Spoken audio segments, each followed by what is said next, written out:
Hello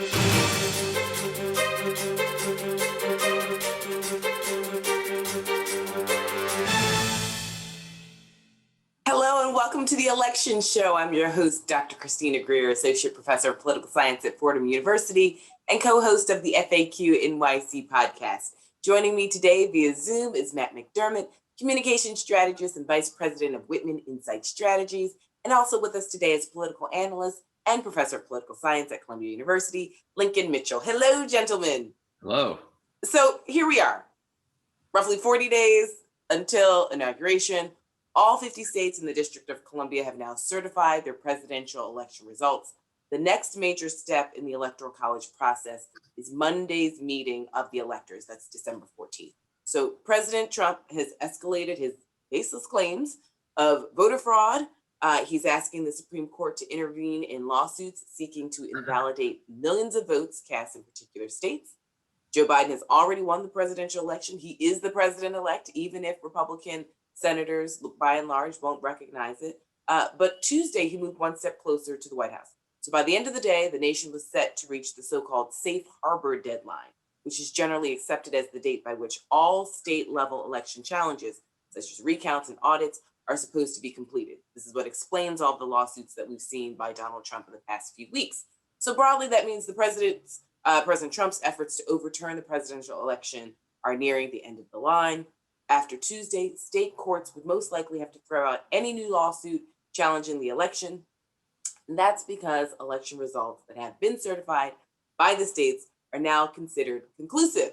And by the law, which we sometimes tend to in this nation, those states' electoral college votes must be counted by Congress in Washington, D.C. So by late Monday, every state but Hawaii had certified its results. And Joe Biden had secured more than 270, that's the magical number, electoral votes needed to become the 46th president of the United States. So my question for you, gentlemen, is what happens next? We're nearing on December 14th. Matt, I'll start with you. We still see these lawsuits. We're now seeing Republican senators and members of the House and Republican members of state houses signing on, and even attorneys general, 17 Republican attorneys general, saying, no, we don't want to certify the election. No, Joe Biden isn't the president-elect. This is a sham. There's been widespread voter fraud. They're all doing this for one man, Donald J. Trump. What is going on? Where are we? What are your thoughts, Matt? Look, this is exactly what happens when you put a party of self-serving babies in charge of our country. And that is what's happening here. Is there's petulance, there's immaturity, and it's borderline dangerous. Is we have a major political party in this country who is willing to cripple our democracy, to dismantle the rule of law, to get their man baby back into the White House. You've seen, as you mentioned, over a dozen Republican attorneys general across the country sign on to an amicus brief, along with over 100 Republican members of Congress, to essentially a baseless claim coming out of Texas that suggests that other states in the country, Republican states in this country, have a right in our legal system to sue other states based on their electoral outcomes. Not only is that completely unconstitutional in any federalist system such as ours, but there's also no merit to it. The systems of our elections that were done in places like Michigan, Pennsylvania, Georgia, Arizona are the exact same systems that were used in places like Texas and Missouri and Iowa and Montana, all places that Donald Trump won. And so there is no merit to this, but what they're trying to do is suggest that Democratic votes don't have the same merit as Republican votes. You see in the language they're using in this lawsuit quite explicitly a call out of urban centers, and that there was a manufacturing of votes in urban centers. This is the same racist dog whistle politics that Republicans have used for decades to suggest that Black voters don't deserve a right to vote in our system of elections. Like, we just need to be clear about that. The evidence that they present is that a lot of people voted for the Democrats in urban areas. No surprise that, like, where do they live in a country where that comes as any sort of surprise? Republicans have spent decades dismantling safety nets in urban areas. Is it any surprise that voters in those areas don't want to vote for that party? there's just no merit to this. And it's a real danger to our democracy for them to continue down this path. Luckily, to your point, we're just a few hours, a few days away from that Electoral College certification taking place on the 14th, which will finalize the results of this election for good and will finally declare in the most certain of ways possible that Joe Biden is in fact president-elect of the United States. So, Lincoln, I mean, what Matt's just laid out for us, I concur with, but what makes me a little nervous about sort of the December 14th deadline and obviously ultimately January 20th, which is the day that I think that I can finally breathe a sigh of relief and relax, right? I mean, when people were celebrating in the street, I was like, I know this country and I know the capacity of this country. So I'm actually not there yet. But Lincoln, only 27 of the 249 Republicans in Congress have acknowledged Joe Biden's victory, according to the Washington Post. So GOP senators are ready to acknowledge that Biden has won, but they struggle with this idea that Trump should concede at the same time. So where are we and how are you feeling as we approach this December 14th deadline? Will the electors do what they are mandated to do? Will Republican members of Congress and state houses across the country actually uphold the will of not just the law, but the will of the people as well? The electors will do what they're supposed to do because in a state like Michigan, it's a Democratic slate of electors. Those people support Biden and Harris, Michigan, Wisconsin, Pennsylvania, and they'll vote for them. How I'm feeling, I'm not feeling as positively about this as I have been the last few weeks. And the reason for that is that the big picture reason for that is that the Republican Party, and I very much concur with Matt's description, but substantively, this party, I don't mean this as an exaggeration, literally didn't have a platform other than that we support Donald Trump at the convention and going into the campaign. But now the Republican Party platform is effectively to be part of this party, and this party is defined by the belief that Donald Trump didn't lose, right? So the kind of price of admission to be part of the Republican Party is to believe in a fantasy concocted in the disturbed and damaged mind of Donald Trump. The reason that that makes me concerned is that, yes, the Electoral College will vote, we will get 306 or so votes for Joe Biden on Monday the 14th. That seems like a done deal. But then the Congress has to certify it. And that's the major stumbling block. The House, we're not going to worry about the House. It's a Democratic majority. Nancy Pelosi will, obviously they'll certify it. But in the Senate, yes, people like Mitt Romney have indicated that Biden won. But if the Republicans win both of those seats in Georgia, if they can get 51 senators to say, no, this isn't legitimate, then we are really I'm not going to say a constitutional crisis. We've been in a constitutional crisis for 4 years, but we are really in uncharted territory. And then really anything can happen. So, while the most likely outcome here is that, by a vote of 53-47 or something like that, with all the Democrats voting to certify, we get a President Biden. But that is not guaranteed. And if that doesn't happen, the future of the country, not just the democracy, but of the country is really at stake. I've definitely been quite worried about that. And Matt, there's some conversations among Republicans and state houses about this idea of secession. And so I think the question for both of you is, how close do you feel we are to, I don't know if it's a tacit civil war, but this idea of secession where we're seeing state representatives in many states throwing out this opt-out option in the United States because they cannot bear to live in a country where Joe Biden has been, quote unquote, illegally elected, even though he has roughly 8 million more votes than Donald Trump. State Rep Kyle Biederman, who's a Republican from Fredericksburg, told his supporters that he plans to file a bill allowing for a referendum on secession. How serious should we even take these people? Look, and I appreciate you using the example from Virginia, because I think it's a perfect microcosm of what's happening to the Republican Party nationally, which is the Republican Party in Virginia was the overwhelming majority party in Virginia for our lifetimes, for a generation, and now can't manage to win a single election in Virginia because of that radicalization. And so the Republican Party in Virginia basically represents a neo-Confederacy party in the state of Virginia. They want Confederate monuments. They still fly the Confederate flag. And now they're, having conversations around secession. That is the future of the Republican Party nationally if they don't rein in this lunacy. they were losers in this election, and stop. They did not win this election. They lost by millions of votes. They did not win the Electoral College, and they will not hold the presidency. We cannot be more clear about that. If their leadership chooses to lean the party in this direction, they're doing so at their own failure, because they cannot win national elections with this radical perspective about our electoral system. We saw it this year. They essentially ran on a platform of Donald Trump's reelection. They lost by now over 7 million votes. They do not hold a majority in this country. And so the question for them is, do they want to rebuild their party into a majoritarian party? Do they want to go after 50+1 voters? Do they want to re-win the middle and try to win over independents with a more logical agenda for America that is rooted in what the majority of us want? Or do they want to go down this road? And if they choose to go down this road, they are essentially ceding the majority to the Democratic Party, and they need to figure out what they're going to do about it. It seems like what they want to do about it is essentially start to pass at the state level laws that prevent Democrats from voting, which is what they've done for the better part of a few decades now.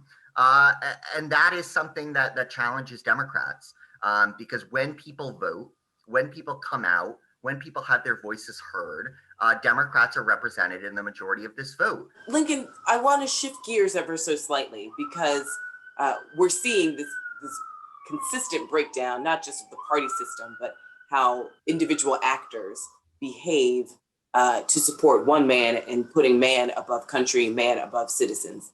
And you said something many weeks ago that is stuck in my mind about Donald Trump and his supporters, especially the elected officials who support him. And you said, in dealing with the backdrop of the coronavirus, because all of this is taking place with the backdrop of a virus that one of the greatest democracies in the world can't seem to get a hold of. And you used the word murderous. And you said, it's almost murderous the way they have treated the American people, the way that they have refused to take this seriously. And you laid it out for us. And we're still seeing, Lincoln, Trump and his super spreader events, these campaign rallies are no longer about the election. They're now about overturning the election, proving that he's won. His campaign rallies, they've linked to over 30,000 coronavirus cases, according to Stanford.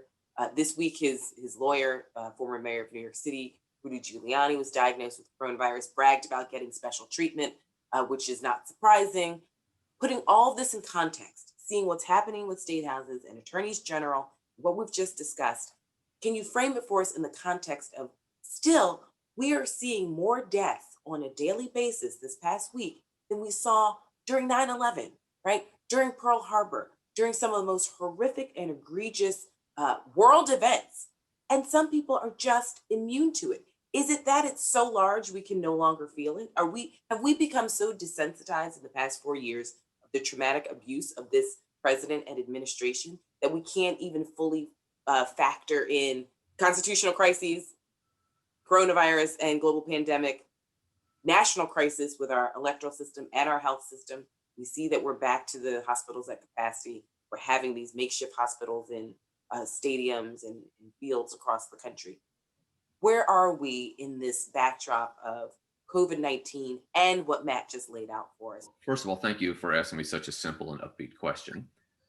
Secondly, I believe I did use the word murderous. I did not use the word almost.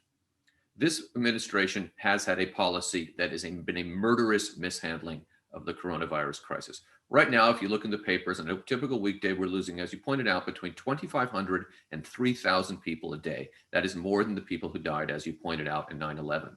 And that is the biggest piece of damage that the Trump administration is doing to the incoming Biden administration. That is how they are salting the fields here. That is how they are poisoning the well for the Biden administration. This crisis will be so enormous that Biden, as any rational, competent, hardworking, patriotic president, regardless of what you think of him ideologically, will be overwhelmed by it. But this helps provide the context for what we're seeing in the political world, because it demonstrates the enduring strength of the Trump cult, right? To be a member to be a Republican, to be part of the Trump cult today, and those are largely interchangeable, you have to believe that this virus, which is no longer only killing people in places like New York, Detroit, and Chicago, doesn't exist.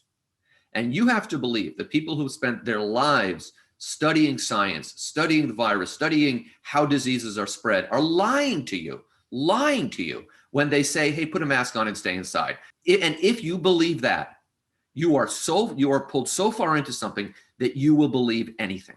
So if you believe that you should just go out there and that the COVID is a hoax, then yeah, you'll believe this election was stolen.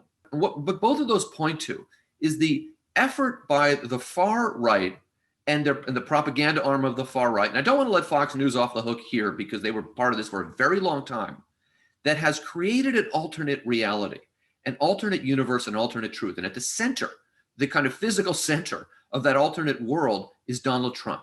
And he pulls people in. And once you're pulled in, you live in an alternate reality. And those people, maybe the members of the U.S. Senate who are saying Biden, the election was stolen, know better.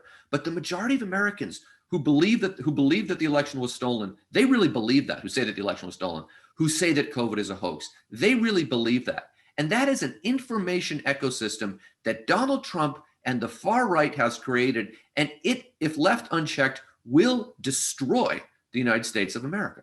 We have to remember 70 million people voted to say, I want to continue down this road. I'm fine with the deaths. I'm fine with the infections, the businesses closing, children not being able to go to school, having to check social media the minute you wake up because we don't know if this man has gotten us into some international altercation that we can't get out of. The grift, the corruption, the imprisonments, all of this stuff. 70 million people, 70 million Americans said, I'm fine. As a Democratic strategist, what can the Biden administration do? Presuming they are sworn in on January 20th. We won't even talk about the cabinet just yet, because that definitely depends on what goes on in Georgia on January 5th and whether or not Joe Biden has unified government or divided government and has to work with Mitch McConnell. Joe Biden being sworn in, as a strategist, how do we reach these 70 million people? And as Lincoln has just said, they don't believe scientists. They believe that Donald Trump is smarter than the scientists. He says he doesn't have to read. He just knows these things. How do the Democrats move forward in a country where almost 50% of the voting population does not subscribe, not just to Joe Biden's policy prescriptives, but the reality of what is actually happening in this nation? So 3 things need to happen in the first 6 months of the Biden White House. 1, we need to vaccinate every American. 2, we need to lift the American people out of this economic hole that they're in right now. And 3, we need to take down Fox and Facebook. I think that is the agenda that really does get us out of this just collapse that we've had as a country over the last 4 years. And I think the Biden administration can do that. I think they're well positioned to work on this public-private partnership that exists to get these vaccines out in an expeditious way, in a way that the Trump administration just fundamentally has not been able to do, and get the American people vaccinated by this summer. An economic stimulus plan has to happen. And it is just beyond belief that we have a Republican Party right now that cares more about sucking up to their loser president than passing a stimulus package right now. We have tens of millions of people in this country right now who not only can't put gifts under the tree this year for their kids, literally can't pay the rent, are going into January without the cash on hand to pay their rent right now in the holiday season. And there's no idea in their minds right now of how the federal government's going to step in and do something about that. And third, Democrats, and I think we've seen the early signs of this week, need to take down Fox and Facebook. And we've seen this week both the federal government and 48 out of 50 states come together to file what is the biggest antitrust lawsuit in really modern history against Facebook to try to break that apart. And the importance of that, to the point Lincoln was making a few minutes ago, is those 70 million people that voted for Donald Trump live in an alternative reality. And that is an alternative reality that by and large is fueled by 2 sources: Fox News and now sort of the broader OANs, Newsmaxes of the world, and Facebook. They're getting their news from Facebook, and they are being pushed and promoted disinformation from these right-wing sources, and it is crippling our society. And I think the lawsuits that the state of New York are pushing with other states will do that effectively, and it's about time that that's done. Fox is a different beast altogether, but I think the Biden White House really does have tools in their toolkit to limit the access of this organization. There is no reason why these right-wing propaganda outlets should have a seat in the White House briefing room. We need to limit their access to our leaders in power. And if Democrats are unable to do that, we will continue to see these right-wing sources propagate disinformation, not only just against the Democratic Party, but against what is good for the American people. So that, to me, is sort of what needs to happen in the first 6 months. And I think that the early indications from not only the Biden administration, but out of places like the state of New York and the lawsuit that was filed against Facebook this week are early indications that we are getting to a place where we can truly tackle what I see as the three biggest issues facing this country. Right. And I mean, I think we should have a whole episode on the right-wing propaganda machine and how Mark Zuckerberg is still treated like an 18-year-old boy when he is a grown man and a billionaire and actually contributing to so much of the disinformation and sort of the disintegration of our democracy whilst profiting on it. But Lincoln, what I really actually want to talk about is Matt's first point, which is vaccinations, because we're seeing progress, we're seeing rapid progress. Ultimately, it's the government's job to actually manage this process. We know that Joe Biden would actually be a lot more efficient than someone like Donald Trump. But there's a lot of anti-vax misinformation. We see it right here in New York City quite a bit, sometimes with wealthier New Yorkers who don't believe in vaccinations, and sometimes with people who just don't have the information to ask real questions. There's also a credibility gap. We know that there's a long history of the United States government experimenting on Black Americans deliberately and explicitly. We don't even need to look to the Tuskegee syphilis experiment. Most major cities that have research institutions, Ivy League institutions, major hospitals have some sort of history of experimenting on Black people in some capacity. And so that has created a massive generational distrust of the medical system, and especially of particular new vaccines that haven't been tested and tried and true.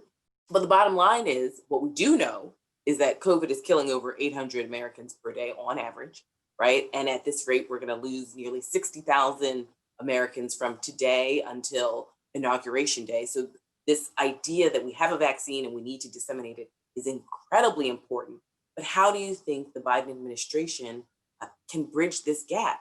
Because there are quite a few, even reasonable people who have taken vaccines in the past are saying, I'm actually not going to be a guinea pig, right? I'm not going to be someone who takes this vaccine at least for another few years. What's the Biden administration to do with all of those different types of people in one bucket?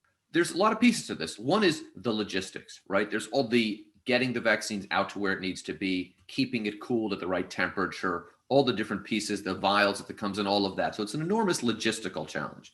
It's also a public information and a public education campaign. And as you pointed out, different groups have different confidence in the vaccine. The latest poll that I saw was from Quinnipiac that said about 61% of Americans basically are saying, fine, give me the vaccine, I'm happy to get it. But that number is lower, for example, among African Americans. It's also lower among, obviously the kind of anti-vaxxers who are maybe on the right, maybe they're Trump people, maybe they're just kind of into some kind of new age understanding of medicine or something like that. So these are different groups. The largest of those groups is the African American population. And among that group, that's the only group that has actually legitimate historical reasons to believe this, right? But it's not a group that's acting irrationally, right? So I believe you can have a massive public education campaign aimed at African Americans saying this vaccine is safe, using, bringing people in who are high-profile African Americans to explain that. So I think you can begin to break that down a little bit. And when you do, that 60% number could jump up to 70%. Now, if you jump up to 70%, you're not at 90 where you'd like to be, but you can begin to move towards herd immunity. And the remainder, at some point, you just have to say, we're not going to fight with people to make them take the vaccine as long as there are people out there who want it and can't get it yet, right? So at some point, you're going to start with health workers. I suspect that health workers, particularly elderly health workers, most of them are going to be comfortable taking the vaccine, right? So your first cut is going to be fine. And then if, you're 70-plus-year-old, some of them don't want it, skip them, move to the younger people and come back and get them later.